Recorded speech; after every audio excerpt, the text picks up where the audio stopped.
Today we celebrate 100 years since roses began falling from heaven. On May 17, 1925, Pope Pius XI canonized Marie Françoise Thérèse Martin, a young Carmelite nun from Lisieux.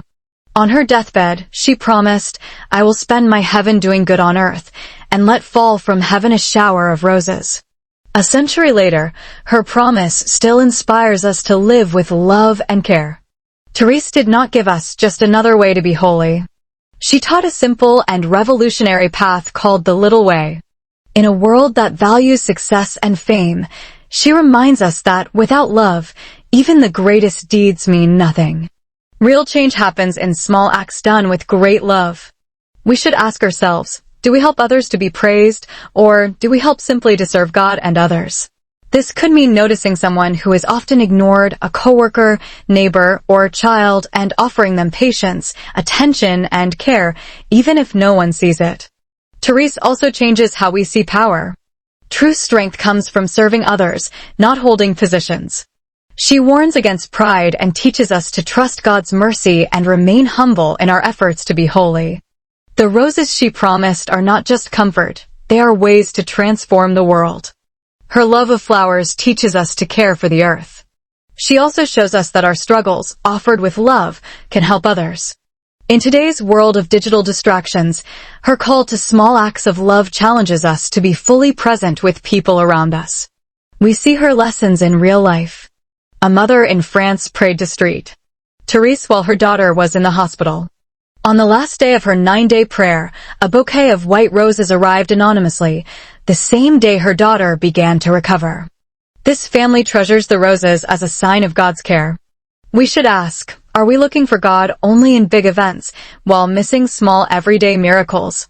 We can become channels of God's love, sending notes of encouragement, visiting the sick, or offering a kind word.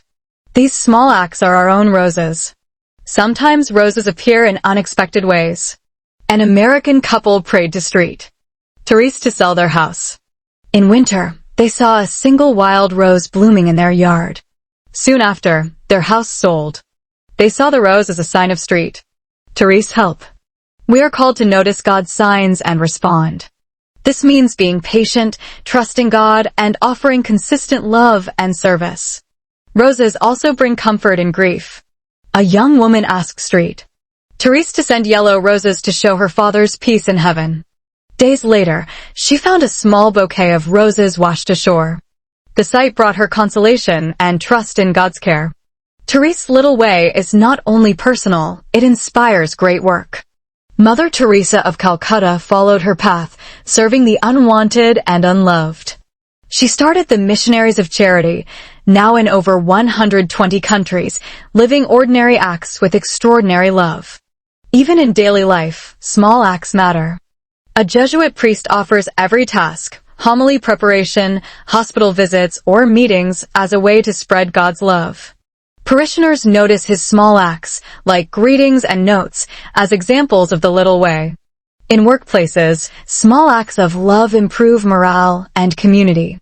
In Mumbai, Catholic women adopted the little way, pausing to pray, giving personal days to help coworkers, or helping each other anonymously. At home, simple acts count too. A mother in Kerala helps her young son button his shirt each morning. She realized these small moments were opportunities to give love. Her children now treasure these mornings. Thérèse reminds us holiness is about serving others, not ourselves. She values the small and marginalized and teaches that love and wisdom come from a surrendered heart, not titles or wealth. The question is not if roses will fall, but whether we will scatter them. Every small act of love, patience, and service becomes part of the heavenly shower of roses. As we receive the Eucharist, let us ask Street Thérèse to help us live like her, ordinary people doing ordinary things with extraordinary love. May our lives be gardens of roses, acts of justice, mercy, and hope that change the world. Echoes of the word echoing Christ in every heart where silence speaks and every voice matters. Rooted in Carmelite contemplation and creative prophecy reflections, visuals and captions.